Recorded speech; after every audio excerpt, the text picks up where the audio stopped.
Good afternoon. I'm Mo Wright, Vice Chair of the CMC Board of Trustees and President of Rama Consulting Group. It is so good to see all of you here today to discuss this important topic for our community, and we're looking forward to a great conversation.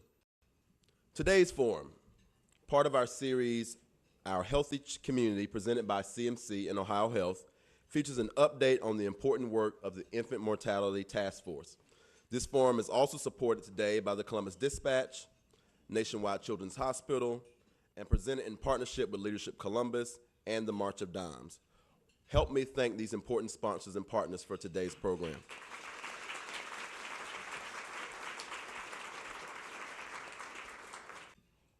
Let's jump into today's conversation, which I'm personally looking forward to as a champion of this work. Our speakers today are known to many of you for their prominent roles in our community. Each of them has stepped forward to really participate in the heavy lifting being done to change the statistics of infant mortality and our babies' health in our community. Many of them are all part of the Infant Mortality Task Force, whose success or failure really is measured in lives. We have highlighted this issue with this important panel before, and we're coming back today to get an update on this particular topic. Joining us today are from the Columbus Dispatch, their President and CEO, Mr. Michael Fiorile, Mysheika Roberts, Assistant Health Commissioner and Medical Director at Columbus Public Health, Erika Clark Jones, Deputy Director of Community Relations with the City of Columbus, and our host for this morning's conversation, a true champion for this issue, our President of Columbus City Council, Mr. Andrew Ginther. Andy, the podium is yours.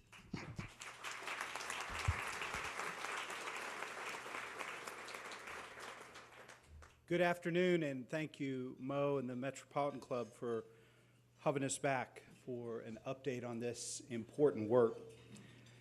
Nearly 1 year ago, on November 18th, 2013, I stood with leaders from our business, social service, healthcare, and faith communities to announce the creation of the Greater Columbus Infant Mortality Task Force. A special thank you to those who helped fund the task force work, City of Columbus, our county commissioners, and the outstanding leaders of the Columbus Foundation. We charged that task force with an ambitious goal: develop a comprehensive, evidence-based community plan to reduce our infant mortality rate by nearly 40% and cut the racial disparity in half over the next 5 years. As we discussed during our June Columbus Metropolitan Club presentation, the task force spent 6 months examining social determinants of health, hearing from some of the nation's preeminent experts on maternal health and infant mortality, and connecting with the community on this subject. In late June, the task force released its report. It includes a multi-year plan with 8 overarching strategies and an accountability structure with public reporting. Strategies for implementation during the first year address safe sleep, smoking cessation, and prevention, systems improvement in prenatal care, and reproductive health planning. Other strategies encompass social factors such as housing, poverty, race, education, and safety that drive infant mortality, including improving social and economic conditions that drive disparities across our community and in highest risk neighborhoods, improving women's health before pregnancy, ensuring highest standards of quality for perinatal care throughout the community. Much work has taken place since that report was released on June 25th. Lead entities have been hard at work creating work plans to put these recommendations into practice in our community. Columbus Mayor Coleman has joined with us in this effort and has been a great cheerleader and advocate for our work. One of the very few new proposals in this year's city budget that he is proposing this week will be an unprecedented investment in funding of this work. This morning, we announced that 3 neighborhoods, the Near South, the Near East, and South Linden, will include pilot projects that will expand into other areas of the city over time. And I am pleased to share that Erika Clark Jones will lead our neighborhood engagement work on behalf of the task force.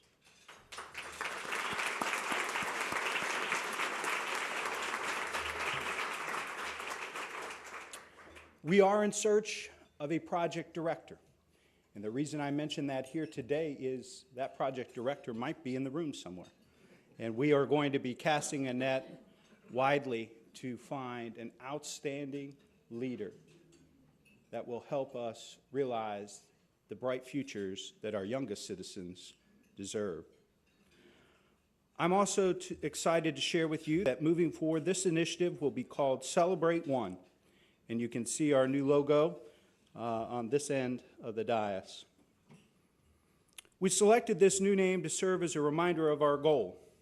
It's very simple, that we reduce our infant mortality rate and celebrate the first birthdays of every child in our community.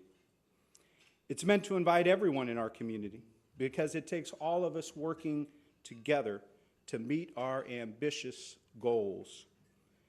There are a lot of cities around the country that might blink or wobble in the face of such odds that some of our neighborhoods face: poverty, education, unemployment.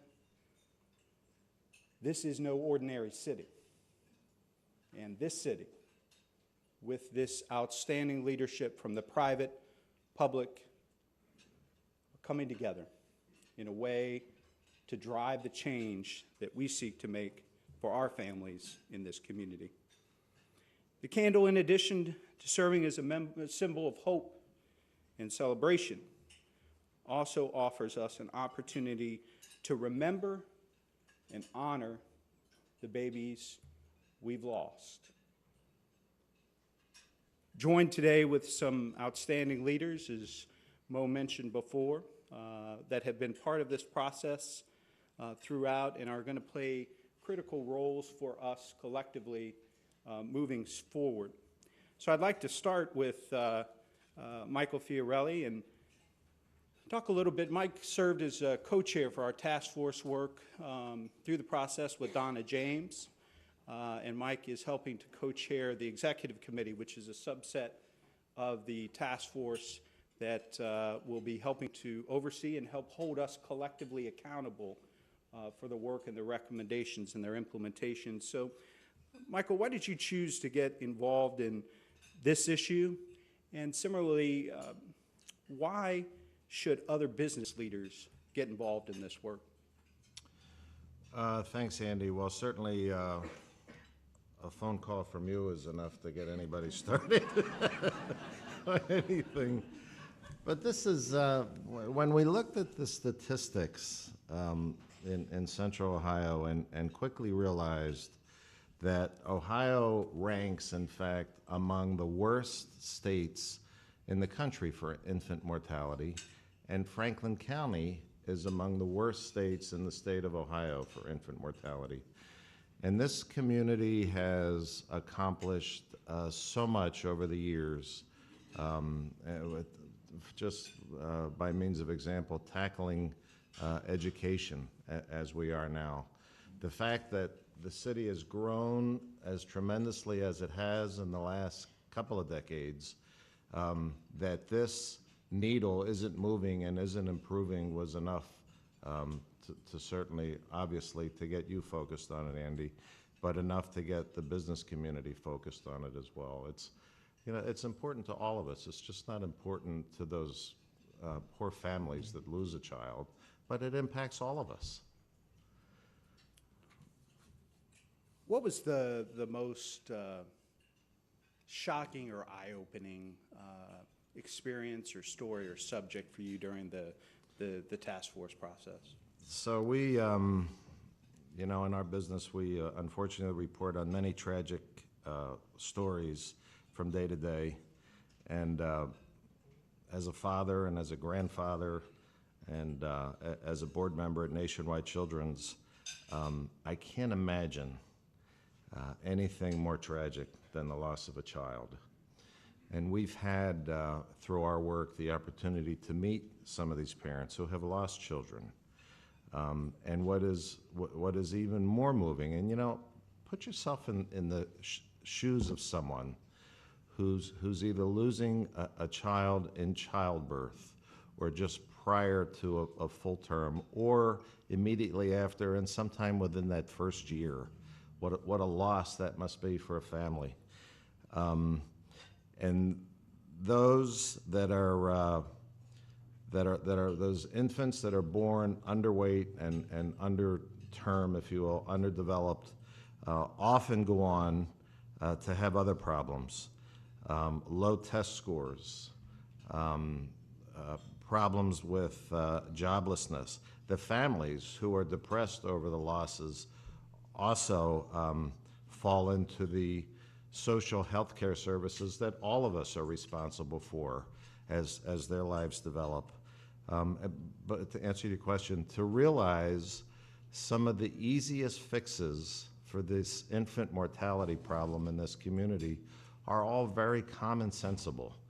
Safe sleep. How often we lose an infant because they're not sleeping in a crib, because they're sleeping on a sofa, or they're sleeping in a bed with a parent, and the parent thinks it's the safest thing for my baby to sleep in the bed with me. In fact, it's one of the least safest places for that baby to sleep. So what surprises me are some of the simple fixes that we can affect, and we can affect quickly. And we talked about it this morning in the neighborhoods that we announced. Smoking. Smoking is one of the biggest problems for pregnant mothers to have to deal with, both in terms of a healthy baby, a healthy infant after the baby is born, safety.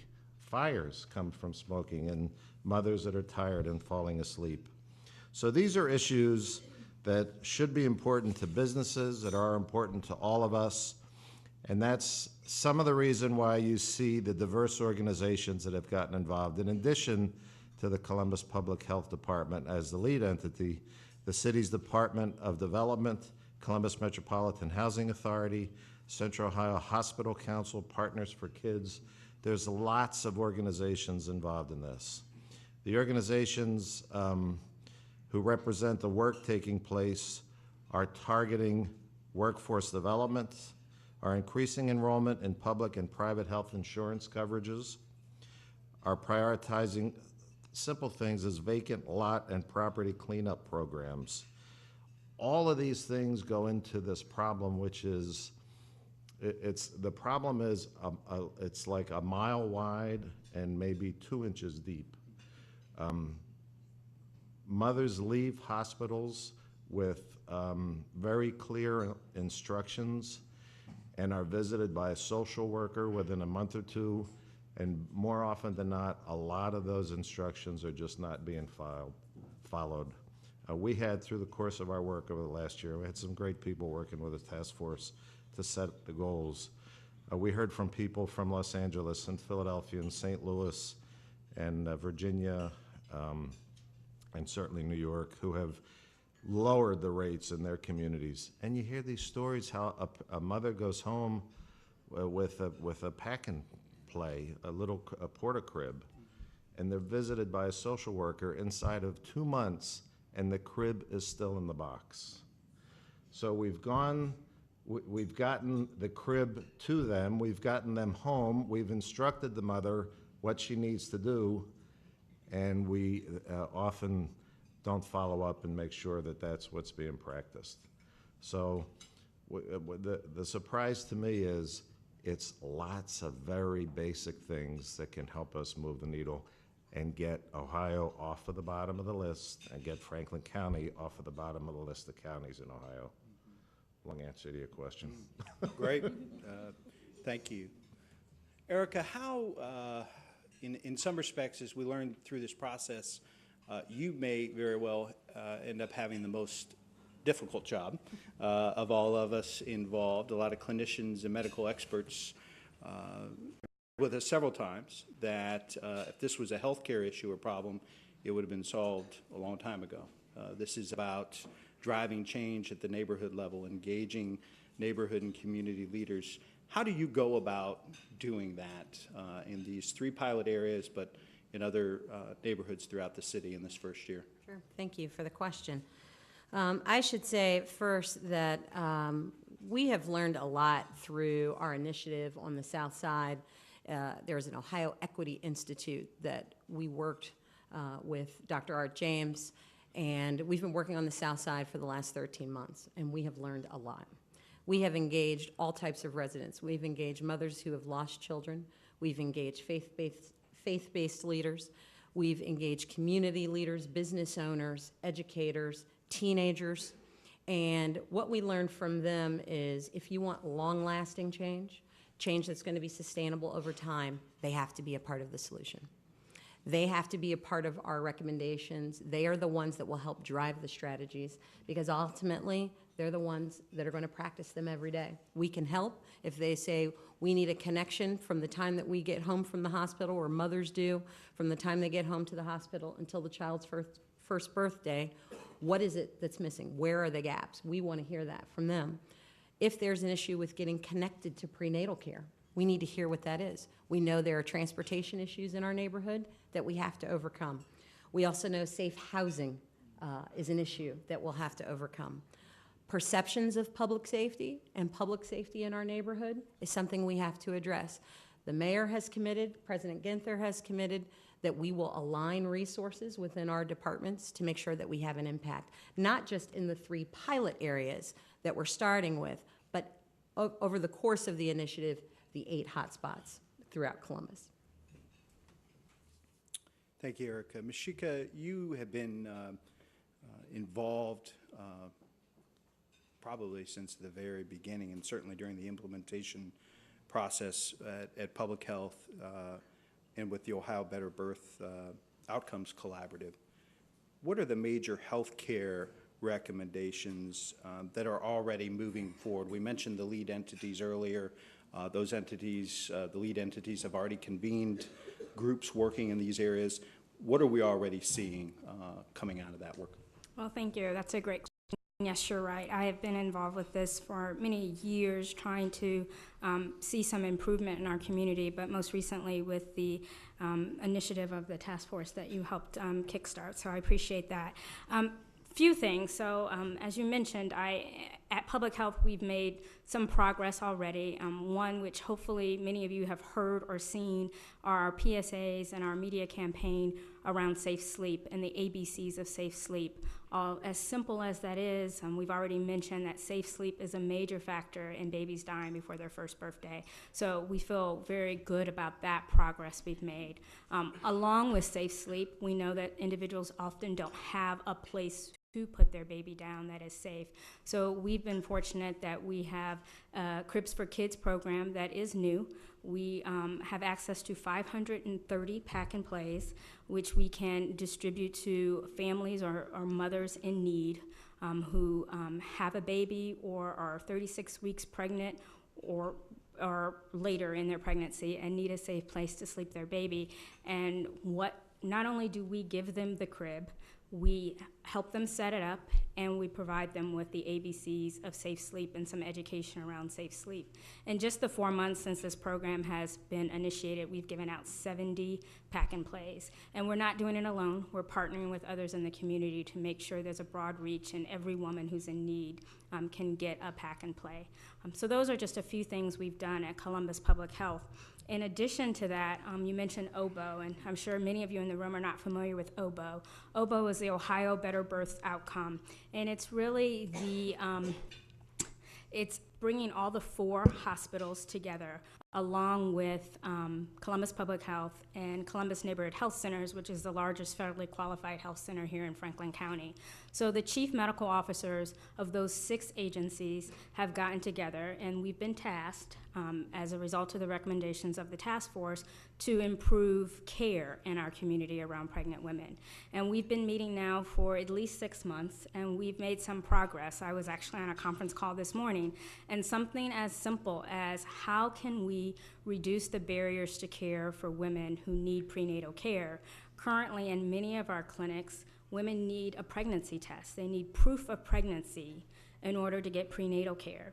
So I would ask you, how many of you women in the room who have been pregnant and sought prenatal care needed proof of pregnancy in order to get prenatal care? And I hear the laughter, so I imagine very few of you needed that. So I challenged the group and I said, why do we have a different level of care or a different standard of care for our women who are on public insurance or no insurance? All women in our community should be treated the same.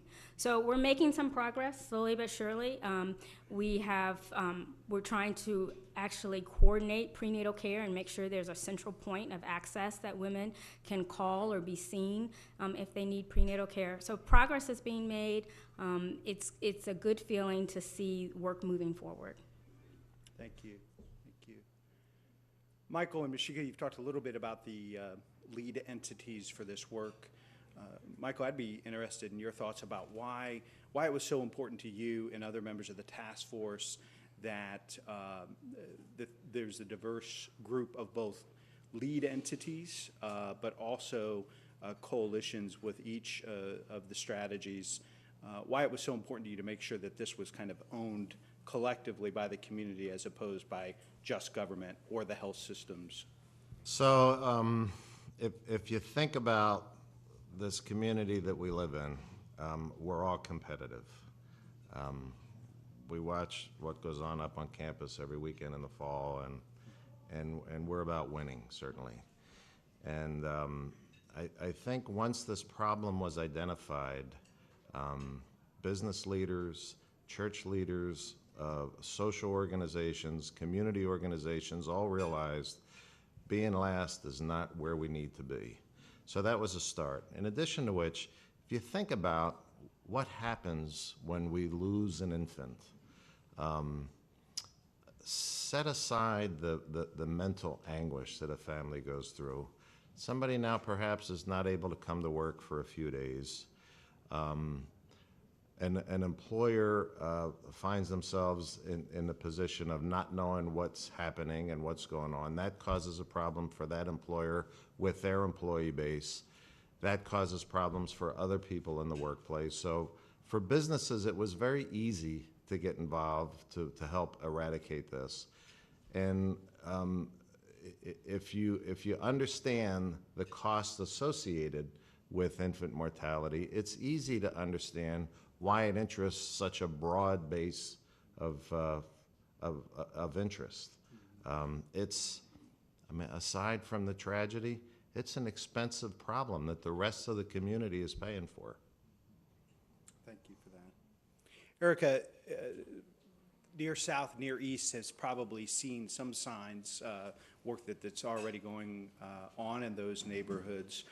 So maybe share some insight into what maybe South Linden might see in this first year. Obviously, there's going to be enhanced and focused effort both in the Near South and Near East side as well.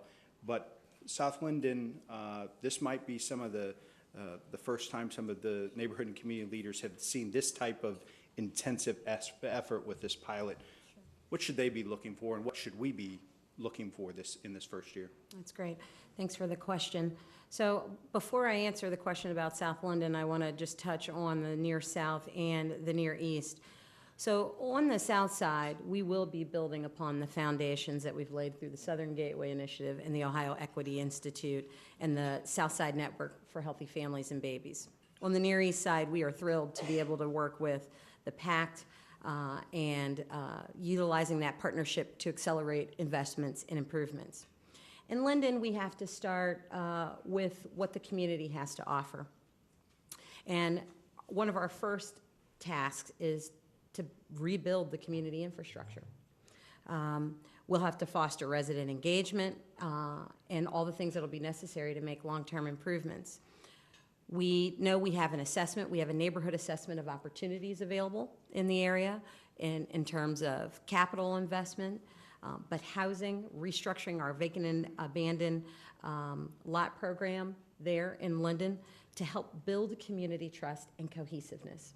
What we've learned over time is that's what it's going to take.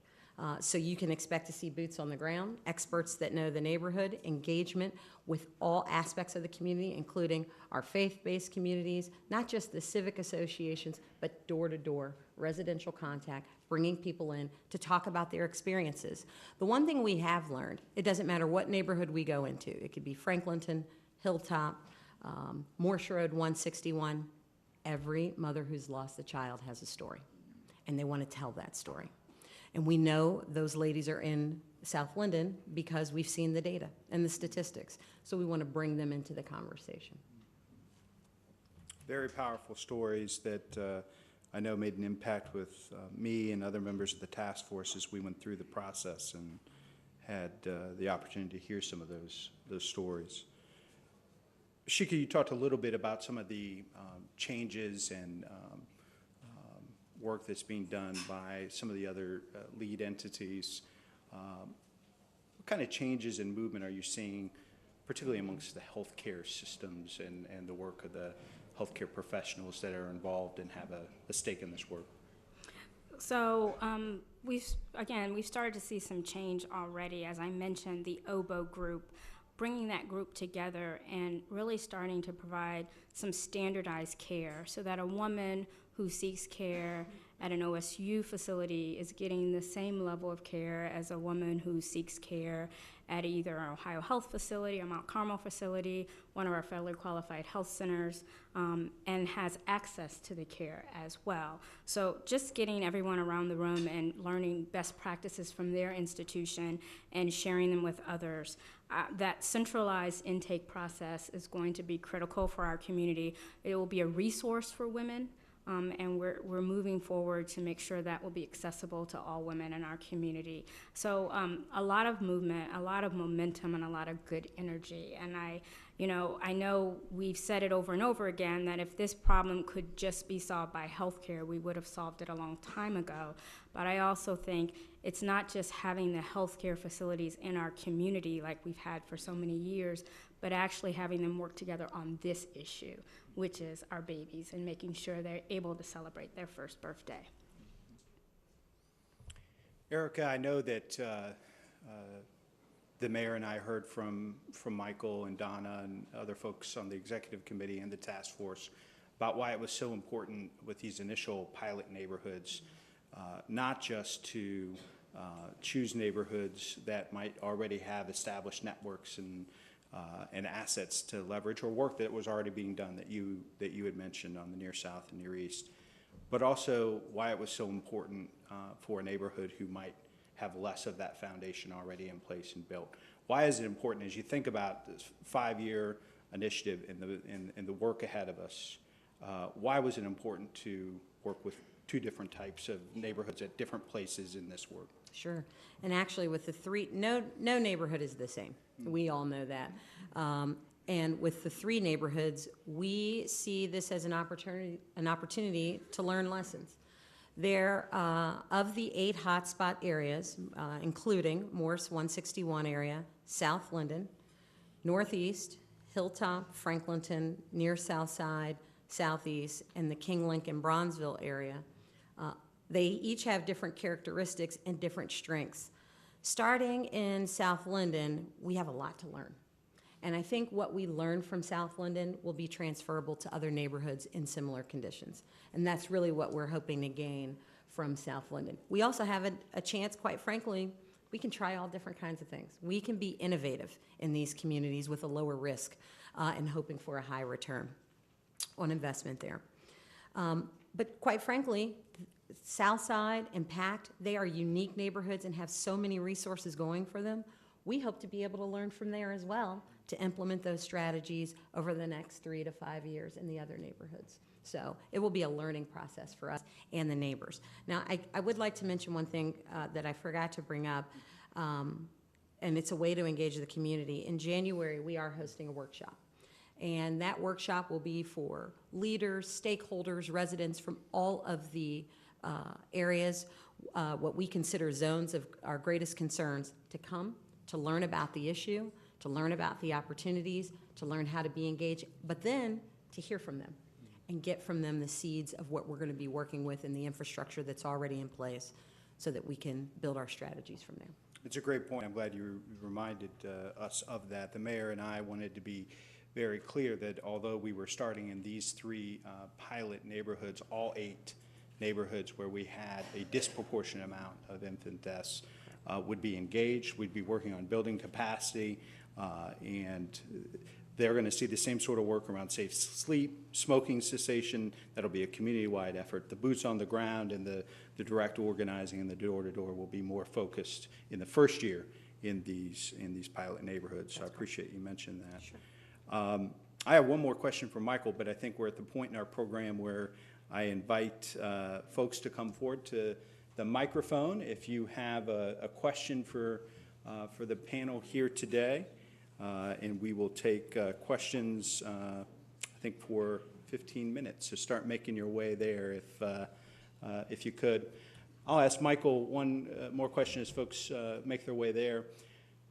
So where do you see our community a year from now and in the years ahead around this issue? Well, I'm convinced that we can improve these numbers. That we've often people have said to us, "Oh, well, this is a poverty problem." Well, it's not just a poverty problem. When you have an infant in a car that's not in a car seat, a safe child seat, and there's an incident or there's an accident, it's not necessarily a family that's in poverty that had the problem. Smokers. People still smoke through pregnancies, which impede the growth of a fetus and ultimately the birth. So it's not just poverty, it's not just education. As I said, there's a lot of babies today sleeping in a mother's bed with them. It's a safety issue, it's a transportation issue, and if you think about it, this is not about, this isn't a cure for cancer that is out there somewhere that we don't know what to do about. This is fixable. And this community has proven over the years to be able to come together to fix these kind of problems. So where do I see us a year from now? I see the numbers improving, and I see us, as Erika said, moving from different neighborhood to different neighborhood to get us off of the bottom of the list. Thank you, Michael. You would just share your name and your question, if it's for one of the speakers in particular or for any of them. But Pat, go ahead. Good afternoon. I'm Dr. Pat Gabby, and I'm a founder of a program called Moms to Be. And I wanted first to congratulate the panel and Andy Ginther and all of you who've worked on the task force. As you may know, I started in 2010 a program in Wineland Park. Now, Wineland Park was a hot spot. It was a hot spot when we started. I want you to look at the map. It's not a hot spot. It's not a hot spot today.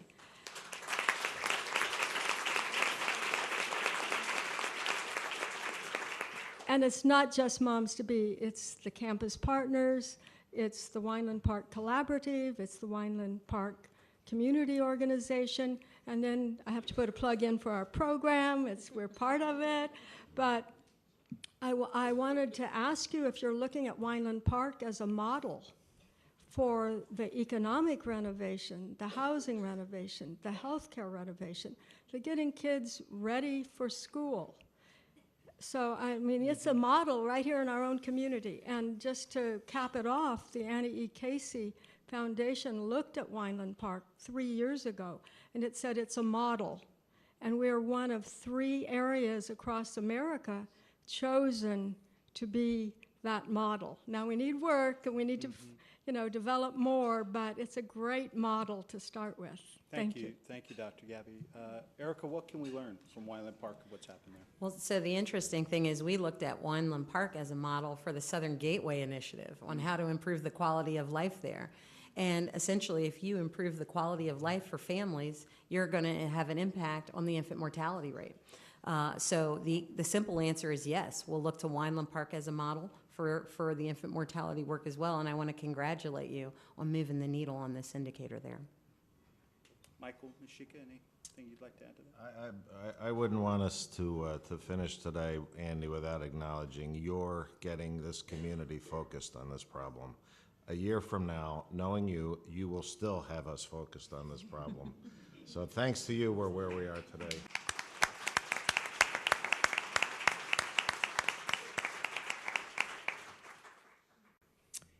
sir. My name is Alfonso Hooper. I'm from the North Central Area Commission, and I'm here and representing my neighborhood of Brittany Hills. We are the next door neighbor to Linden. Right up from OD College there, right beside our lovely Valley Dale. I think I've had the opportunity to call President Ginther's office several times concerning infant mortality. We was affected by infant mortality last year. We lost a family member. My brother lost a baby at birth. Years ago, my mother lost 2 babies at birth, 2 little sisters. And when I read the article, I thought it was very important. And I'd like to compliment the city council and all the representatives for representing life and bringing it back to the community and asking us to get involved. And that's what we want to do as a Brittany Hill neighborhood. We represent 420 houses that were developed by Metropolitan Housing, which we have a lot of young teenagers that we need to be involved in this scenario. We need to have an outreach program. We got teenagers that really need to be involved. We feel representatives of the neighborhood respond very well to knowing and understanding our community. And we would like to be in the scenario of working together with these collaboratives to bring it back to Brittany Hills and represent the areas on the ground, as you say, boots on the ground. I like that initiative. We would like to be a part of helping knocking on them doors, to visualizing the father-mom type of intimate, direct approach to our teenagers and young ladies for prenatal care. Mr. So Cooper, I'm here to represent thank you. that I've been representing on North Central Area Commission, our neighborhood, for over 30 years. And I want to bring that back, and I want to put a challenge out to all the representatives to visualize Brittany Hills, and we was very implemental and a lot of councilmen in representing that neighborhood, and we need your help. Mr. Cooper, thank you for sharing your stories, painful stories that bring a face and voice to this issue. So I appreciate you having the courage to share those with us today and your passion for this issue. And I think you raise a great point, and maybe Erika is best positioned to speak to this. So how do neighborhood and community leaders who are in the 3 pilot neighborhoods in year 1, but maybe those outside of those 3 pilot neighborhoods, how do the Mr. Coopers across the city engage in a meaningful way to help us move the needle? Absolutely. Thank you. Mr. Hooper, thank you for coming today. It's good to see you. We've worked with you a long time, and I'd be happy to have you as a part of our coalition going forward. But it's interesting, with you being here, there are several individuals across our city who are men who are stepping forward to be a part of this initiative. And just you being here today underscores that, and we appreciate that.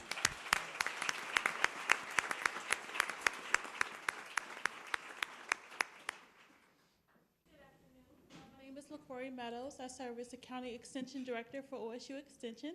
And first and foremost, I would like to thank you for the important work that you all are doing. So I have a question for you, and really I just would like to ask you to speak more about this. When we think about under-resourced communities, there are a lot of communal caregiving that's going on. So a lot of grandmothers are raising children, aunts, uncles, and so forth. They're helping to raise our young people. So I'm wondering, what specific targets are there to reach beyond just the mothers, but those other caregivers that are involved with raising our children? It's a great question. One of the most powerful experiences I had through the task force was meeting with the first ladies of some of the major congregations in the community over at Tridestone Baptist Church. And so we'd reached out to pastors and had the conversation, but the first ladies of these congregations want to be actively engaged and involved, and actually shared with us the idea and concept of creating a coalition of African American women in their 50s, 60s, and beyond that are engaged in helping to guide younger women in their congregations. Oftentimes, if they weren't planned pregnancies, younger women feel isolated and rejected by family, potentially folks within their congregations. And so how could these women, who oftentimes are the experts in residence, with or without the training, just based on their experience for these young women throughout their neighborhood. And so very pleased that First Lady Gilliard of Shiloh Baptist and other outstanding leaders are wanting to be involved in helping to build the network and infrastructure to help impact. But Mysheika, any experience you've had with that as well? Sure, yeah. So we stole an idea from Baltimore regarding safe sleep, because we realize it's not always the mom or the dad who's caring for the baby. There could be aunts and uncles, grandmothers, grandfathers. So we have worked with our local courthouse, and we are now showing, or we will be showing the video soon to everyone who has jury duty. And so that will really broaden the spectrum of who knows about safe sleep, because just targeting the parents is clearly not enough, because sometimes we have other caretakers for our babies. And so that's another example of how we're trying to broaden the message to go beyond just the parents. And in all fairness, we haven't been consistent with our messaging collectively as a community as the best way to put a child to sleep. We know now that the ABCs of sleep are absolutely critical, and there's a ton of research and evidence behind it. But 40 years ago, children were told, or parents were told to put their children to bed on their side, and at points in time throughout our history, we've said to put them to sleep on their stomach. So part of that is we need to own and more clearly communicate with the community about the safest way to do that. Thank you. Thank you. Good afternoon. My name is Jose Rodriguez, and I wanted to ask any of the panelists what you have learned as far as engaging men in the communities, because I know we keep talking about moms and moms and moms, but we know, again, like Mysheika, like Dr. Roberts said, moms don't do it alone many times. So how can we engage, and did we learn anything from the big cities that we looked at? That's an excellent question, and again, stealing some ideas from Baltimore. I did go to school in Baltimore, but that has nothing to do with it. Baltimore has a great initiative where they're working with fathers in their barber shops. So they're spreading the message about safe sleep in barber shops in Baltimore, and that's really helpful. As Andy mentioned, the message about safe sleep has been confusing to some, because if you're a grandmother or grandfather today, you put your child to sleep, then it could be very different than the way we're advising parents to put their babies to sleep.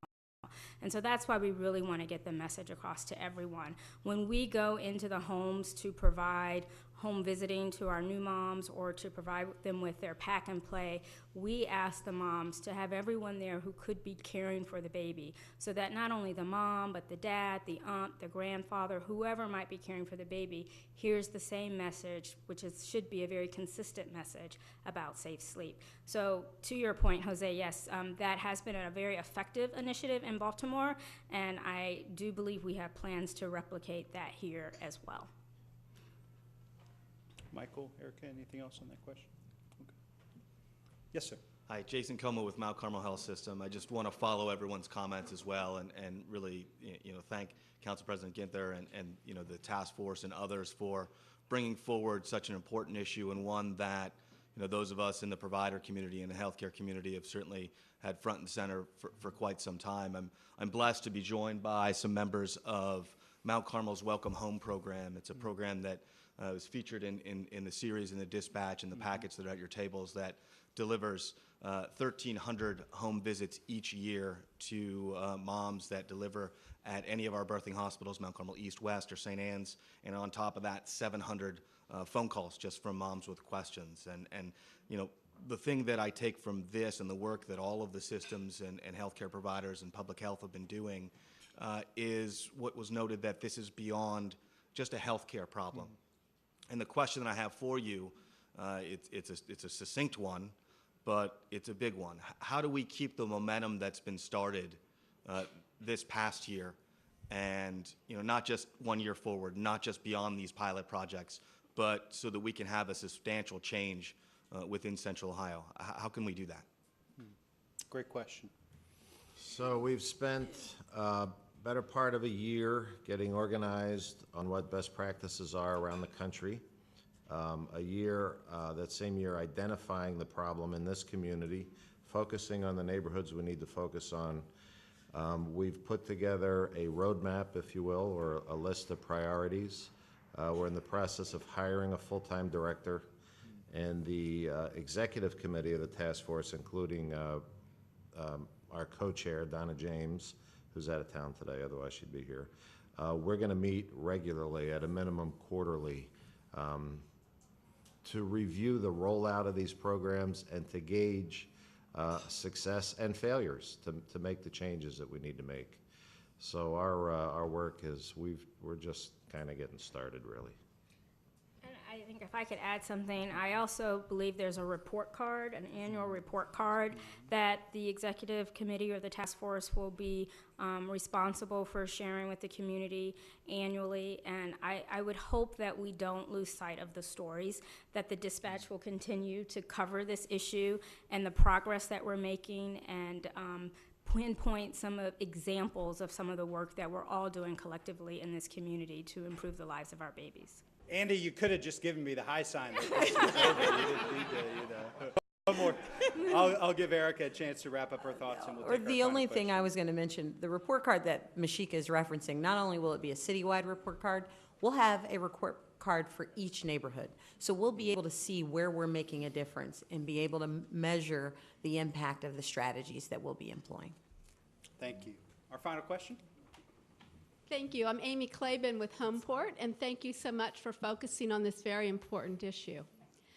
There's an assumption that all women, after they have a baby or while they're pregnant, have a home. And we know that in our community, many women do not. And the increase in family homelessness talked about the fact that there are many women that have children and babies, and women who are coming out of the hospital after having a baby sometimes have nowhere to go. So with that, has the committee addressed any solutions to this problem? Because part of it is homelessness and part of it is lack of income, that many times a woman with a young baby can't hold a job or has a difficult time, baby gets sick, you stay home from work and you have no income. And so we can provide the cribs, which is very important, but if there's no place to put the crib, if you're going from house to house, couch to couch, carrying a baby in a crib without a car creates problems. So has there been any conversation about that part of the problem? Thank you. Thank you. So in our strategies, we did indeed target that population as one that we would have to come up with unique strategies for.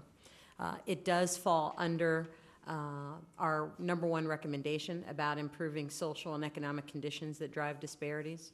I know that, and without having the plan in front of me, what I can tell you is it improves linkages. So when a mother presents who is pregnant and homeless, or if she's just had a baby and homeless, we will have those linkages in place to get her immediately connected to resources. But you are correct, Amy. Having been the homeless advocate for the city of Columbus for several years, I'm very sensitive to that issue. We had some fantastic people around the table from the Department of Development and other places that made sure that that audience or that particular demographic was top of mind. So yes, we are accounting for them in the strategies. Mysheika? Yeah, and if I could just put in a plug for care for those women, because they do need health care. And just this week, City Council approved additional funding for Ohio Health Wellness on Wheels to make sure they were able to provide care for pregnant women who are in homeless shelters. So that's another way that we're working with homeless women who are pregnant or postpartum. I'd just like to add that more Section 8 vouchers are needed in our community to help these women, and that we don't have transitional housing, and that again, that may be something we should be looking at to provide a pathway to stable homes, stable jobs, but there are some other areas that we should be looking at. So thank you. Amy. Thank you. Mo, turn things back over to you. Thank you for having us. Well, let's thank this panel again for this smoking hot conversation, right?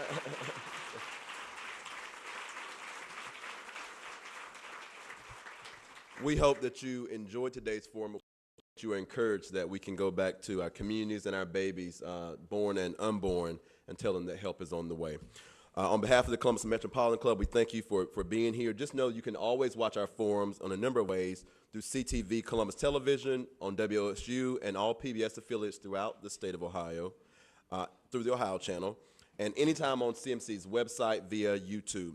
One more time, we want to thank our sponsors today, Ohio Health, Nationwide Children's Hospital, and the Columbus Dispatch, our partners, Leadership Columbus and the March of Dimes, and our speakers today, Councilmember Andy Ginther, Mr. Michael Fiorile, Mysheika Roberts, and Erika Clark Jones. Give them one more round of applause.